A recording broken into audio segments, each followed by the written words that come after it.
Hello and welcome back to Netstalgia. I'm your host, internet historian and agent of secret stuff, Benjamin Teehee Chilcott. Today we are talking about YouTube royalty, and despite that, I'm not going to say his username a single time. Ladies and gentlemen, it's Ryan Higa.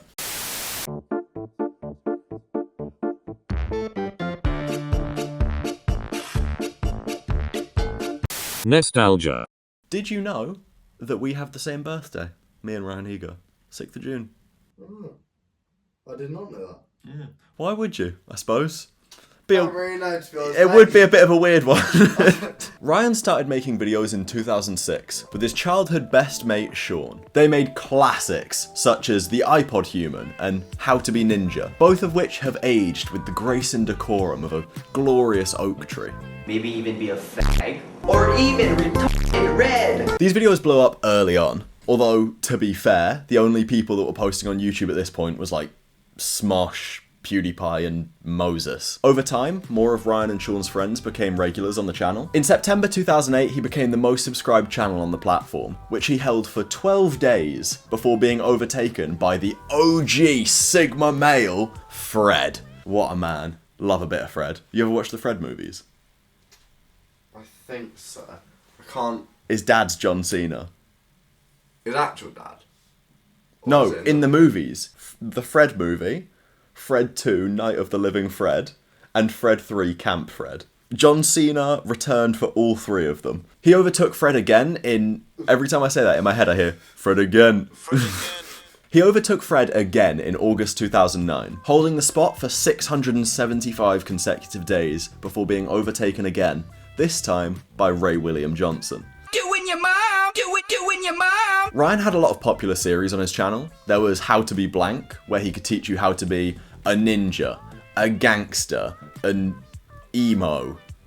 Dear Ryan, a Q&A series where he would get random questions and requests from viewers. And I Dare You, where the gang would sit down with a guest or two and do ridiculous challenges and dares in hopes to gain the most points. I Dare You had loads of iconic guests, like KSI, King Batch, Hey dog, you get some ice cream? Only a spoonful.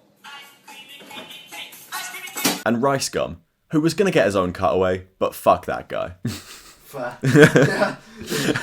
In 2012, they started the RHPC, the Ryan Higa production company, which is when a lot of the channel regulars became part of the crew. Ryan's second channel, Higa TV, was a place where they would post all the behind-the-scenes content, as well as other shows like Parkourse, The Will and Greg Show, and Teehee Time, which was their mailbox show. Over the years, people were added to the Ryan Higa production company, like Dana and Monica, Will and Greg's partners, as well as Erica, and eventually Paco, who is a massive weirdo in the best way. Okay, so while editing this, we discovered something that we didn't find while researching, which is, yes, Paco was a weirdo, but maybe not in a good way.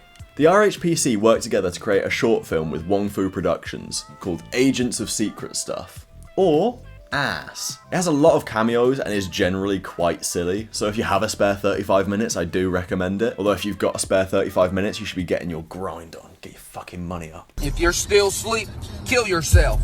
Cause it's Get a Bag Tuesday. Ryan's main channel eventually reached 4 billion views in total, which solidified him as a legend of the platform. On September 1st, 2018, Ryan posted a video called Goodbye Sean, ellipses.